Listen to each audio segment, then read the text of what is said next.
All right, so if we look at this, this is what we would call M2 money supply, okay? So if you want to go look it up, M2 money supply, this could be in the United States or Canada, how many dollars the government is printing. So if they keep on printing more and more and more money going up, then we know that the cost of everything, shoes, food, houses, will all be more money in the future. So you cannot just get paid the same as my grandfather got paid at $1 a day. You're never going to make any money from that. We would have to continually make more money as the cost of everything goes up. So how do we use this to our advantage? How we use this to our advantage is what color would we like a house? Let's make our house blue, okay? This is what home prices are. Home prices will be following the prices of money supply, but home prices always go up and down and up and down and up and down over time. So there will always be peaks and troughs that are going up and down. But as it goes up and down, what is the best time to buy a home? We would like to buy it right about here. Very cheap houses. We want to buy it here. Very cheap houses. Where do we want to sell? When it's above. When do we want to sell it? When it's high. That's when you want to sell it. The funny thing is, though, is homes act completely inverse. Now, I'm going to do this and draw some gold coins, okay? This is gold. Gold always operates in the inverse. So if we already know the system, we want to borrow debt for the long term, because as they print more and more dollars going up, it gets cheaper and cheaper and cheaper for us to pay it back. So debt is how you're going to make the most of your money. So where is the goals then? Where do we want to sell gold? I want to sell gold at the top here. I want to sell gold at the top over here. Where do I want to sell my houses? I want to sell when it's at the peak. I want to sell when it's over here at the peak. Here at the peak is when I want to sell some homes. So then on the flip side, when do you want to buy gold?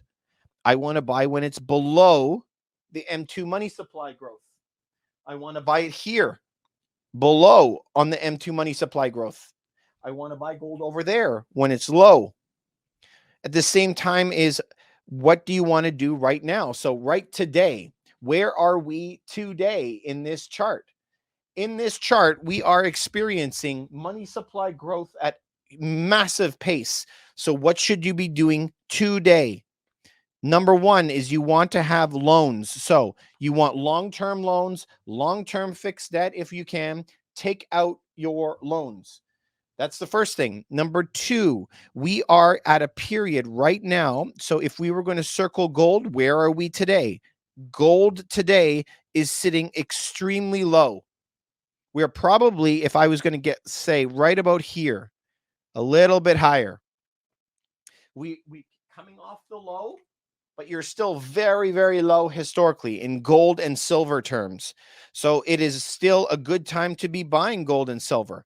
Where are we on the house chart? Where are we there? Houses are still, they're coming off the top. They're coming off the top, but they're right around M2 money supply.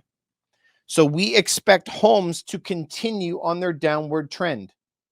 So this is where we are today. Homes are just coming off the top, but we are going to continue to buy a little bit more gold and silver, have been doing it for over 10 years, right? But then what do you have to do? In a few years, and who knows where it's going to be, 1, 2, 5 years, we have to keep checking all the time, right? But when gold gets to the top again, we have to be prepared to sell our gold and buy homes that are really, really cheap at that time. So you have to just keep watching this all the time. Don't lose money. We've been buying gold and silver for a lot of years, so we hope that this can make you a lot of money in the meantime. I'm going to answer a couple questions that is coming in. Okay, so didn't they print more money in the last year as they did in the entire history of the United States? That is a good question. It's almost correct. They have printed more money in the past 2.5 years than they have in the whole history of the United States. Exact same in Canada. Almost the same in Australia and Europe and Japan, everywhere else as well. But that's very, very true. Next question. What percentage of your wealth should be in gold? In my opinion, this is pretty standard. We don't even have to take what my opinion is, but almost every hedge fund is going to either say between 5 and 15%. You have to figure out where you're comfortable.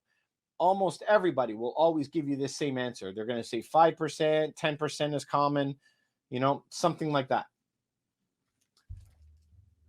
How about gold bullion? You guys know I love gold bullion. Oh my goodness, right? I always have gold bullion sitting around here. You need to have some gold bullion in your portfolio. You also need to have silver in your portfolio. These are just rounds, you can also buy some fun coins that are made out of silver. This is just an Ethereum coin. You can get something like that, or you can move yourself up and buy like a 100-ounce bar. This is 100 ounces of metal. You could do that as well. So yeah, gold and silver is amazing. Take out your high rate loans. So you shouldn't have high rate loans. When I'm talking about loans, that's a good question. Let's bring this up right here. When I'm talking about getting loans, this is what I mean by getting mortgages or home equity lines of credit. So you want to be paying, 5% or less on your long-term loans, because we want to take advantage of negative yielding rates. If you want to know more about negative yielding rates, we did another YouTube video on getting paid to borrow. So that's a good question. And what about silver? Silver is amazing. Silver is amazing. You should always be buying gold. When I'm saying gold on the screen here, I'm including gold and silver. I'm saying precious metals, those two in particular. So generally, you need 70 ounces of silver, 70 to 1 ounce of gold. That would be balanced. Anytime it goes off of that, then you're going to be changing your entire strategy.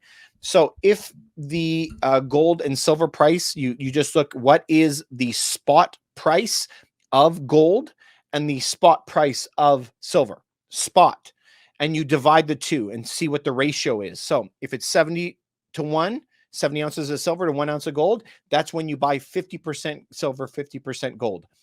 If it is, let's say like it is today, 85, 88, 90 ounces of silver for 1 ounce of gold, that means silver's super cheap. That's when you go out and you buy more silver. You don't buy gold anymore. If I see silver trading at 60 coins for 1 gold coin, if that's what I see, then I'm only going to buy gold. That's the ratio. I don't look at dollars. I don't care about dollars. I only care about the ratio. Tony, you said, where do you get gold and silver delivered to you? You can do that if you go to any one of my YouTube videos. I have a link below at the company that I use. So if you just go to any YouTube video on my YouTube channel, I have the links below to the companies I've been using for like 15 years. So you just have to go in and you enter your address and they'll mail them to your house. And they mail it to your house. You get it in the mail the same day. I go to the bank and I'll put it in the safety deposit box. But good question, man. If you guys know anybody that this actually can help, just send it to one person. This is how you're going to make a lot of money in the economy. This is where you don't lose and you make a lot of money. And that's what I want for you guys. I love you.